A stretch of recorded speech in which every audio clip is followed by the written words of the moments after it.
So, obviously, you don't need doctors to tell you this, that talking, reading, singing to your children can be beneficial, obviously, with brain development and all that. But where we turn to people like Dr. Elizabeth Murray, the spokesperson for the American Academy of Pediatrics, and URMC doctor, we want to know what kind of books, what kind of singing, and you've looked into the science, and there's a lot there that can help parents really pick from what is a huge pool of resources. Yeah, it's actually really simple. It is just talk, read, sing. That's all we ask you to do. You don't have to do the super scientific books, just the simple books. Simple, simple, simple. If you're thinking it in your head, just say it out loud to your child right from the beginning. The American Academy of Pediatrics says right from the beginning. They don't really care. Like you're changing a diaper and like, look, the grass is green. Yep, they don't care. Changing your diaper. Here we go. I'm going to snap one snap, two snaps, three snaps.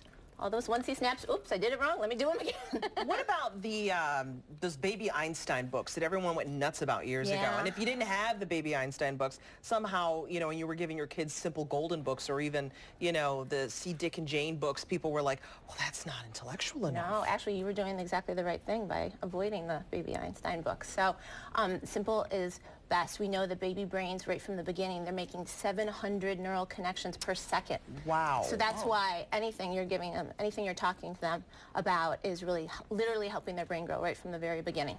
Wow. Interesting. At the same time, even if all you had were Baby Einstein books, it's still not the worst thing because it's pictures and words and everything like that. We don't really want you to kind of just have your child sitting in front of the television. So that was the trick, was the videos. But you're right, you're right, the books, spending time with your child. You know, even if it's a magazine and you're looking at pictures of a regular magazine or pictures in a newspaper, talking right from the beginning. And then, you know, there's some great books. We all know the classics that we loved reading when we were kids, and share them with your children. Then if you loved it as a child, go ahead and share it with your child.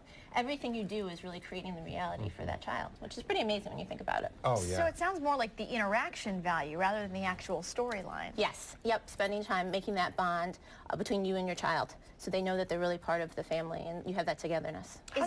I'm sorry, is there a point at which you need to change over and do focus on content? I mean, we're talking about little babies. What about when you're 2.5, for example? Does that change? Well, when they can certainly be more involved in the story and picking out the story that they like. And I think, too, as time goes on, picking some of the sillier books, maybe the books with the harder words, because it's important, I think, for children also to see parents make mistakes, and they're not necessarily perfect readers, too, because this is a hard skill for children to learn, and if they can realize, hey, my parents can kind of laugh at themselves, then they can do that too. Let me ask you a question. When it comes to baby talk, I know that is a concern. So it's cute, and we do it, right? And we love to do it with kids. But what about, at what point do you have to consider, okay, no more baby talk. I'm going to use complete words, complete sentences. So is baby talk detrimental? No, it's not necessarily detrimental, but when they're starting to babble and make noises, act as if they're having a conversation with you. You know, they're kind of cooing, and you say, really? Tell me more about that. And you make eye contact with them, look interested, and a lot of times the little baby will kind of look at you, what are they doing? But yeah, hey, that's really neat. Tell me more about that. I love to hear you talking to me. Yeah. Obviously, the iPad is a huge part of most parents' life, and what you're saying is, you know, that's fine, but let's get back to the basics. The basics are what's great.